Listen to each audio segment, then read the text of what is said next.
Hello guys, welcome करता हूँ आपको इस अपने यूट्यूब चैनल के अंदर, जिसके अंदर हम खाली करते हैं reaction guys. So guys, India ने अपने बॉम्बर का लुक अभी रिवील किया है, यानी पेश किया दुनिया के सामने, और दुनिया ये देखकर हक्का बक्का रह गई है ये गाइस। सो हम गाइस रिएक्शन के ऊपर रिएक्शन करने वाले हैं। पहले कोई दो था जब हम रिएक्शन के ऊपर रिएक्शन करते थे, अब आप दोबारा से ये शुरू कर रहे हैं। अभी हम रिएक्शन के ऊपर रिएक्शन करेंगे। बॉम्बर देखते हैं कि इंडिया ने कैसा पेश किया है दुनिया के सामने। दुनिया इस वक्त कांप रही है इंडिया की बॉम्बर को देखने के बाद, यूं थर थर यूं हाथ से कांप रही है गाइस। सो हम देखते हैं पहले वीडियो, फिर बात आगे करते हैं। Let's go. So guys, start करते हैं अपनी वीडियो। 1 2 3 and go. जो टाइटल है वो है लीक हुआ भारत के बॉम्बर का लुक, B2 बॉम्बर का बाप निकला भारत का टेडबीएफ। वो भाई साहब, तो टेडबीएफ जो भारत का प्रोजेक्ट है उसका लुक लीक हो चुका है और दुनिया देखकर B2 बॉम्बर को बोल चुकी है। तो क्या हुआ देखते हैं, बाकी बातें करेंगे बाद में। टेक्नोफीलिया का वीडियो है तो स्टार्ट करते हैं। कीजिए कि एशिया के आसमान में तनाव चरम पर है। चीन अपनी सेना को सीमा पर तैनात कर चुका है और पाकिस्तान भी अपनी गतिविधियों को बढ़ा रहा है। भारत के दुश्मन चारों तरफ से घेराबंदी करने की तैयारी में है, लेकिन इसी बीच भारतीय वायुसेना का एक खतरनाक हथियार हवा में गरजता है। यह कोई साधारण फाइटर जेट नहीं, बल्कि भारत का स्वदेशी बॉम्बर है। इस बॉम्बर की गड़गड़ाहट से दुश्मन के रडार सिस्टम फेल हो जाते हैं और इससे छोड़ी गई मिसाइलें चीन के महत्वपूर्ण ठिकानों पर सटीक वार करती हैं। पाकिस्तान की सीमा के पार दुश्मनों की हर कोशिश नाकाम हो रही है। हजारों फीट की ऊंचाई से यह बॉम्बर दुश्मनों के ठिकानों को राख में बदल देता है। दुश्मन की पूरी सेना पस्त, उनकी तकनीक नाकाम और उनका साहस खत्म। भारत का यह स्वदेशी बॉम्बर केवल एक विमान नहीं, बल्कि दुश्मनों के लिए विनाश का संदेश है। लेकिन दोस्तों, इसकी यह खूबी तो कुछ भी नहीं है। अब मैं जो आपको बताने वाला हूँ उसे सुनकर आपके रोंगटे खड़े हो जाएंगे। लेकिन वीडियो में आगे बढ़ने से पहले भारत के स्वदेशी बॉम्बर के लिए वीडियो को लाइक करें और कमेंट बॉक्स में जय हिंद जरूर लिखें। याद रहे, जय हिंद कहना हम सबके लिए गर्व की बात है। दोस्तों, दुनिया भर में जब लोग भारत के तेजस और एमका जैसे फाइटर जेट्स की बातें कर रहे थे, भारत ने चुपके से एक और बड़ा कदम उठाया है। मेड इन इंडिया के तहत भारत ने एक ऐसा शक्तिशाली लड़ाकू विमान तैयार किया है जिसने न केवल लड़ाकू विमानों की ताकत को फिर से परिभाषित किया है, बल्कि उसकी रेंज और क्षमता को भी एक नई ऊंचाई दी है। ये अपकमिंग फाइटर जेट तेजस 2 से भी अधिक खतरनाक साबित होगा। यह विमान इतनी ऊंचाई से दुश्मनों पर वार करेगा कि उनके पास इससे बचने का कोई तरीका नहीं बचेगा। हाल ही में अमेरिका ने अपने छठी पीढ़ी के बॉम्बर B-21 राइडर को सफलतापूर्वक उड़ाकर दुनिया को यह संदेश दिया कि वह किसी भी तरह की धमकियों से निपटने के लिए तैयार है। B-21 राइडर एक ऐसा बॉम्बर है जो अकेले ही किसी देश की सेना को पूरी तरह से नष्ट करने की क्षमता रखता है। इसका सामना करना किसी भी देश के लिए आसान नहीं है। यह विमान किसी भी शहर को पूरी तरह से मिट्टी में मिला सकता है और इसकी ताकत इतनी जबरदस्त है कि इसे रोकना लगभग नामुमकिन है। अब सवाल ये उठता है कि क्या भारत के पास भी ऐसा कोई बॉम्बर है? इसका जवाब फिलहाल नहीं है, लेकिन असल में भारत के पास कुछ ऐसा है जो इस कमी को जल्द ही पूरा कर सकता है। जब अमेरिका जैसे देश भारत को अपने दमदार बॉम्बर ऑफर कर रहे थे तो दुनिया हैरान थी कि आखिर भारत उन्हें क्यों नहीं खरीद रहा है। लेकिन जब इस बात की गहराई से जांच हुई तो एक बड़ा खुलासा सामने आया। भारत एक ऐसे सीक्रेट प्रोजेक्ट पर काम कर रहा है जो दुनिया को चौंका देगा।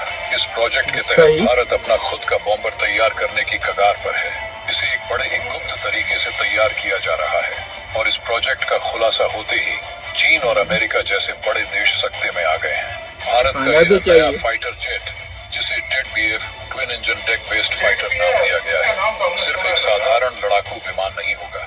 यह विमान कई मायनों में एक बॉम्बर की तरह काम करेगा। यह पूरी तरह से स्टेल्थ टेक्नोलॉजी से लैस होगा, जिसका मतलब है कि यह दुश्मन के रडार पर आसानी से नजर नहीं आएगा। इतना ही नहीं, इसकी रेंज और पेलोड क्षमता इसे एक बेहद खतरनाक हथियार बनाती है। अब आपको यह सोचने की जरूरत है कि भारत को ऐसे विमान की आवश्यकता क्यों है। इसका जवाब चीन और उसकी बढ़ती ताकत है। चीन की नौसैनिक और हवाई ताकत का मुकाबला करने के लिए भारत को ऐसे अत्याधुनिक विमानों की आवश्यकता है और टेडबीएफ इसी जरूरत को पूरा करने वाला है। भारत उन चुनिंदा देशों में से एक है जो एयरक्राफ्ट कैरियर को ऑपरेट करते हैं। वर्तमान में भारत के पास INS विक्रमादित्य और INS विक्रांत नाम के 2 एयरक्राफ्ट कैरियर्स हैं। ये समुद्र के असली बादशाह माने जाते हैं। इनका आकार इतना बड़ा होता है कि इन्हें चलते फिरते द्वीप भी कहा जा सकता है। इन कैरियर्स पर तैनात फाइटर जेट्स किसी भी देश के लिए बड़ा खतरा साबित हो सकते हैं। हालांकि भारत के पास अभी कोई ऐसा स्वदेशी फाइटर जेट नहीं है जो एयरक्राफ्ट कैरियर से उड़ान भर सके। वर्तमान में भारतीय नौसेना अपने एयरक्राफ्ट कैरियर पर रूसी MiG-29 फाइटर जेट्स का इस्तेमाल करती है, लेकिन उनमें लगातार तकनीकी समस्याएं आ रही हैं। यही कारण है कि भारतीय नौसेना इन पुराने फाइटर जेट्स को बदलने की योजना बना रही है और इसी दिशा में भारत TED-BF नाम के नए फाइटर जेट पर काम कर रहा है, जो पूरी तरह से भारतीय तकनीक पर आधारित होगा। TED-BF एक ट्विन इंजन फाइटर जेट होगा जिसमें 2 इंजनों का इस्तेमाल किया जाएगा, जिससे इसकी रफ्तार और ताकत दोनों ही बेहतरीन होगी। ये पूरी तरह से स्टेल्थ टेक्नोलॉजी से लैस होगा, जिससे दुश्मन का रडार सिस्टम इसे डिटेक्ट नहीं कर पाएगा। एरो इंडिया शो में TED-BF के मॉडल को दुनिया के सामने लाया गया और इसकी डिजाइन देखकर हर कोई हैरान रह गया। डिजाइन बन चुका है। F-22 रैप्टर की टक्कर का है, बल्कि इसकी डिजाइन और टेक्नोलॉजी में कई अत्याधुनिक फीचर्स भी जोड़े गए हैं। इस फाइटर जेट को हवा से हवा और हवा से जमीन पर मार करने वाली मिसाइलों से लैस किया जाएगा। इनमें ब्रह्मोस और अस्त्र जैसी मिसाइलें शामिल होंगी, जो इसे और भी खतरनाक बनाएंगी। इसके अलावा यह विमान हवा में ही ईंधन भरने की क्षमता रखता है, जिससे यह अधिक दूरी तक उड़ान भर सकता है और लंबे मिशनों पर भी सक्षम रहेगा। रिपोर्ट्स के अनुसार इस फाइटर जेट की पूरी डिजाइन 2026 तक तैयार हो जाएगी और 2030 तक इसके सभी टेस्ट्स पूरे कर लिए जाएंगे। इसके बाद इसका बड़े पैमाने पर काशी है यार, 2026 में दूर नहीं है। इस फाइटर जेट के आने के बाद भारत की नौसैनिक और हवाई ताकत में जबरदस्त बढ़ोतरी होगी। TED-BF फाइटर जेट न केवल समुद्री ताकत को मजबूत करेगा, बल्कि इसे थोड़े से बदलावों के साथ भारतीय वायुसेना के बॉम्बर के रूप में भी इस्तेमाल किया जा सकेगा। इसका इंजन इतना शक्तिशाली होगा कि यह ऊंचाई वाले इलाकों में भी बड़ी आसानी से उड़ान भर सकेगा और अधिक पेलोड ले जाने में सक्षम होगा। 2030 के बाद जब यह विमान भारतीय नौसेना और वायुसेना में शामिल होगा, तब भारत न केवल अपनी सुरक्षा को और मजबूत करेगा, बल्कि यह विमान उसे एक वैश्विक सुपर पावर के रूप में भी स्थापित करेगा। तो इसी के साथ तो यार वीडियो खत्म।